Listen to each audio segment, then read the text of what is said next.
Hello बच्चों। आज हम बात करेंगे त्रिभुज के बारे में। त्रिभुज जिसका इंग्लिश हुआ ट्रायंगल।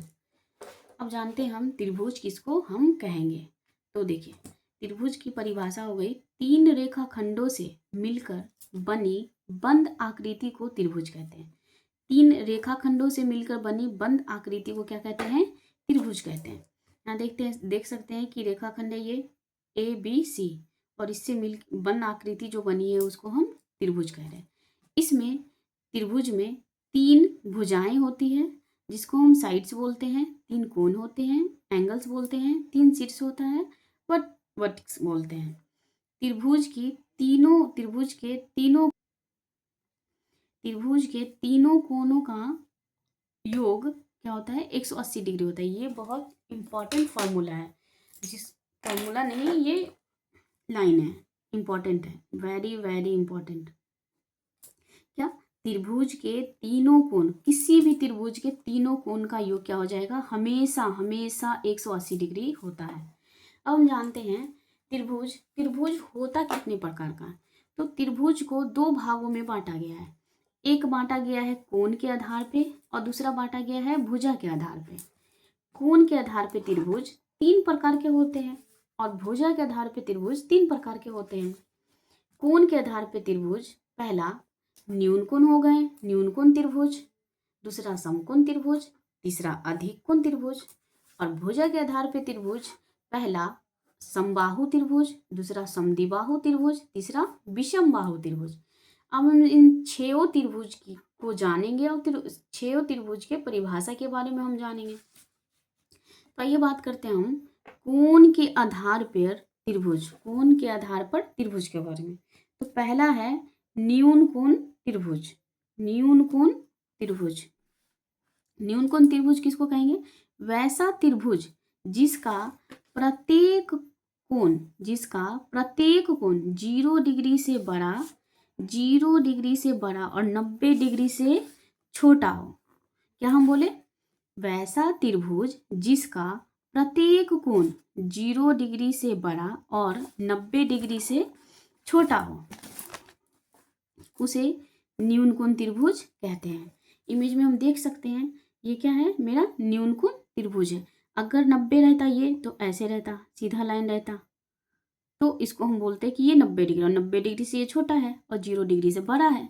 तो 0 से बड़ा 90 से छोटा, उसको हम कहेंगे क्या बच्चों? न्यून कोण, न्यून कोण त्रिभुज। अब देखते हैं हम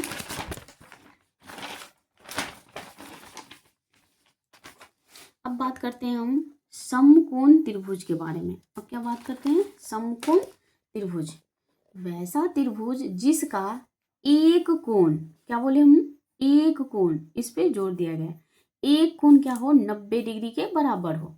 वैसा त्रिभुज जिसका एक कोण 90 डिग्री के बराबर हो, उसे समकोण त्रिभुज कहते हैं। अब समकोण त्रिभुज से बहुत सारे सवाल बनते हैं जो 9th में, 10th में, 7 में, 8 में सब में काम आते हैं और बेसिक भी है। तो आप देखिए कि यहाँ ये क्या है? ABC एक समकोण त्रिभुज है। क्यों? क्योंकि ये 90 डिग्री का एंगल बना रही है। अब 90 डिग्री का एंगल बना रही है तो समकोण त्रिभुज में ये खड़ी रेखा को हम लंब कहते हैं, चित्र रेखा को आधार कहते हैं, और ये जो सीधी दोनों की तरफ से खींचा गया है इसको हम कर्ण कहते हैं। तो कर्ण का फॉर्मूला एक होता है, ये बहुत इंपॉर्टेंट फार्मूला है और ये आपको हर जगह काम आने वाला है, ये रामबाण है। कर्ण बराबर होता है √अंडर लंब का स्क्वायर प्लस आधार का स्क्वायर। क्या होता है? कर्ण बराबर √अंडर लंब का स्क्वायर प्लस आधार का स्क्वायर। और समकोण त्रिभुज का क्षेत्रफल का फॉर्मूला हो गया हाफ इंटू आधार इंटू ऊंचाई। अब देखते हैं हम इसका एग्जाम्पल। ये ABC एक समकोण त्रिभुज है। तो लंबाई दिया है 6 मीटर, चौड़ाई दिया 8 मीटर। हमको कर्ण का मान निकालना है, तब हम कर्ण का फॉर्मूला लगा दिए। कर्ण बराबर √अंडर लंबाई का स्क्वायर प्लस आधार का स्क्वायर। अब इसमें हम ये भी कर सकते हैं कि हाँ मैम, लंबाई का स्क्वायर अगर हमको निकालना रहे, कर्ण दिया रहे, तो हम कैसे निकालेंगे? तो करेंगे लंबाई का स्क्वायर निकालना है तो लंब का स्क्वायर, लिखेंगे लंब बराबर √अंडर कर्ण का स्क्वायर माइनस आधार का स्क्वायर। कोई भी चीज़ बराबर के इधर अगर प्लस में है तो उधर अपने आप को पलट लेती है, माइनस में हो जाती है, माइनस प्लस बन जाता है, प्लस माइनस बन जाता है, तो इजीली निकल जाएगा। अभी हमको निकालना है, तो लंब का स्क्वायर कितना है, लंब कितना है मेरा 6, हम लिखेंगे 6 का स्क्वायर प्लस 8 का स्क्वायर, किसमें है, मीटर में है, तो मीटर लगा दिए, मीटर लगा दिए। 6 का स्क्वायर कितना होता है 36 मीटर प्लस 8 का स्क्वायर 64 मीटर। दोनों को जोड़ देंगे, 6 4 10 के 0, हाथ में 1, 6 3 9 1 10, 100 मीटर आ गया रूट में। अब जानते हैं हम कि 10 का स्क्वायर होता है, 10 का स्क्वायर को हम 100 कहते हैं, स्क्वायर से ये कट गया रूट, कितना आ गया 10 मीटर, यही हो गया आंसर। तो कर्ण का मान कितना निकल गया 10 मीटर। समझ में आया बच्चों। अब आगे बढ़ते हैं हम। अब हम बात कर रहे हैं अधिक कोण त्रिभुज के बारे में। अधिक कोण त्रिभुज वैसा त्रिभुज जिसका एक कोण 90 डिग्री से बड़ा और 180 डिग्री से छोटा हो। अब फिर से हम बात कर रहे हैं अधिक कोण त्रिभुज में, तो जिसका एक कोण 90 डिग्री से बड़ा और 180 डिग्री से छोटा हो, उसे हम अधिक कोण त्रिभुज कहते हैं। जैसे यहाँ देख सकते हैं, अगर ये 90 रहेगा तो ऐसे रहता, ये 90 से ज़्यादा है और 180 से 180 सीधी लाइन, यहाँ हाफ लाइन 180 डिग्री बनाती है, तो 180 से छोटा है और 90 से बड़ा है, जिसको हम बोल सकते हैं कि ये अधिक कोण त्रिभुज है। समझ आ गया। अब हम बात करें भुजा के आधार पर त्रिभुज के प्रकार।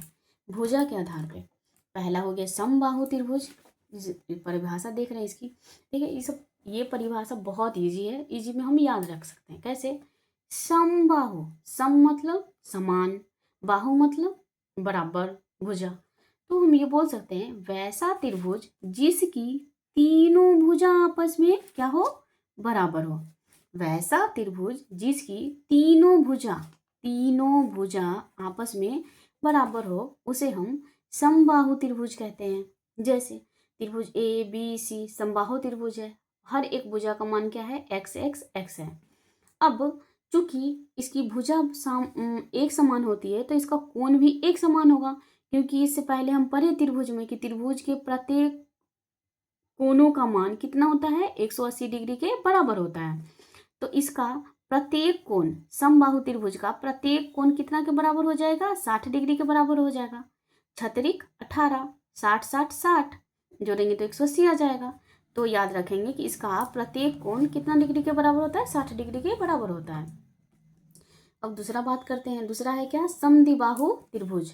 समद्विबाहु, द्वि मतलब दो, सम मतलब समान, बाहु मतलब भुजा, तो नाम से ही हम इसकी परिभाषा हम बता सकते हैं।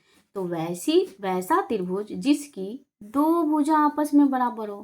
कितनी भुजा बराबर हो, दो भुजा। कितनी भुजा, दो भुजा। वैसा त्रिभुज जिसकी दो भुजा आपस में बराबर हो, उसे हम समद्विबाहु त्रिभुज कहते हैं। जैसे यहाँ देखेंगे ए बी सी एक त्रिभुज है और जिसका एक्स एक्स ये है, तो ये दोनों भुजा आपस में बराबर है और ये अलग है। समद्विबाहु त्रिभुज को समझ गए। अब बात करते हैं हम विषम बाहु त्रिभुज के बारे में। अब देखिए फिर इस विषम, विषम मतलब अलग अलग, एकदम एक दूसरे से एकदम मार काट वाला बात हो गई, एकदम तुमसे मिलेंगे नहीं। तो विषम बाहु त्रिभुज वैसा त्रिभुज जिसकी कोई भी भुजा क्या हो, आपस में बराबर ना हो। वैसा त्रिभुज जिसकी कोई भी भुजा आपस में बराबर ना हो, उसे हम विषम बाहु त्रिभुज कहते हैं। क्या कहते हैं, विषम बाहु त्रिभुज कहते हैं। यहाँ पे किसी भी भुजा का मान सेम नहीं है, ये x है, y है, z है। तो बच्चों हम इस वीडियो में इतना ही रख रहे हैं और आगे हम हर एक त्रिभुज में डिटेल चर्चा करेंगे और इस पे हम प्रश्न उत्तर बनाएंगे। इसकी हर एक त्रिभुज का क्षेत्रफल का फॉर्मूला है, बहुत सारा चीज़ है जो हम डिटेल से और धीरे धीरे हम जानेंगे। तो बच्चों आज के लिए इतना ही, चलो मिलते हैं फिर नेक्स्ट वीडियो में।